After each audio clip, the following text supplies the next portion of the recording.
अस्सलाम वालेकुम। Today news line पर आप सबके वक्त का उर्दू खबरनामा देख रहे हैं आप। सबरीना महराज जो मैं आपके साथ। चलिए नजर डालते हैं अभी तक की चंद अहम खबरों पर।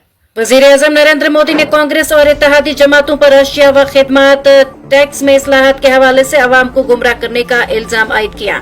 उन्होंने कहा है कि कांग्रेस अपनी हुकूमतों की नाकामियों को छिपा रही है। मुल्क की माशी मजबूती के लिए मोदी हुकूमत में जीएसटी इस्लाहात का सिलसिला मुसलसल जारी रहेगा।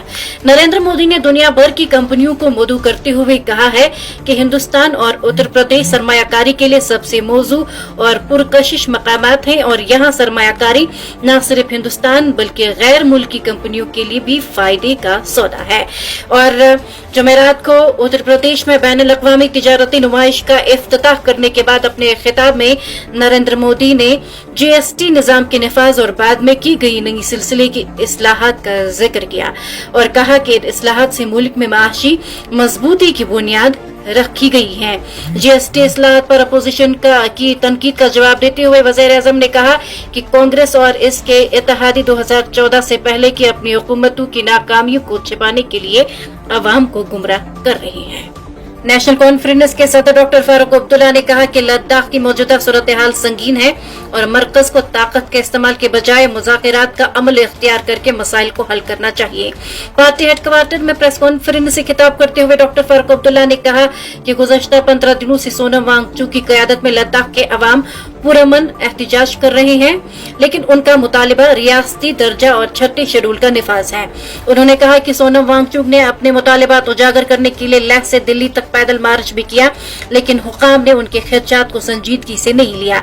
इब्तिदा में एहतिजाज पुरअमन था। लद्दाख की नई नस्ल ने हुकूमत के वादों पर यकीन किया, लेकिन जब ये वादे खोखले साबित हुए तो मायूसी बढ़ गई और लोग सड़कों पर आ गए और पुरअमन रास्ता तर्क करने पर मजबूर हो गए। उन्होंने मजीद कहा एहतिजाज के दौरान बाज वाकयात में बीजेपी दफातर को आग लगाई गई, पुलिस गाड़ियों को नजर आतिश किया गया और सरकारी दफातर को जलाने की कोशिशें हुई। महकमा हैंडीक्राफ्ट्स व हैंडलूम कश्मीर के तर्जुमा ने 24 सितंबर को एक मकामी उर्दू रोजनामा में शाया होने वाली खबर के जवाब में कहा है कि हुकूमत मुख्तलिफ सवाल पजीर रिवायती हुनरों की बहाली और फरोग के लिए एक मरबूत हिकमत अमली पर अमल पैरा है, जिनमें बिलखुसूस रिवायती नमदा दस्तकारी पर तवज्जो मरकूज की जा रही है। तर्जुमा ने कहा है कि हाल ही में नमदा दस्तकारी को जियोग्राफिकल इंडिकेशंस ऑफ गुड्स यानी कि GI की रजिस्ट्रेशन हासिल हुई है, जो कि जियोग्राफिकल इंडिकेशंस गुड्स 1999 के एक अहम संग मेल है।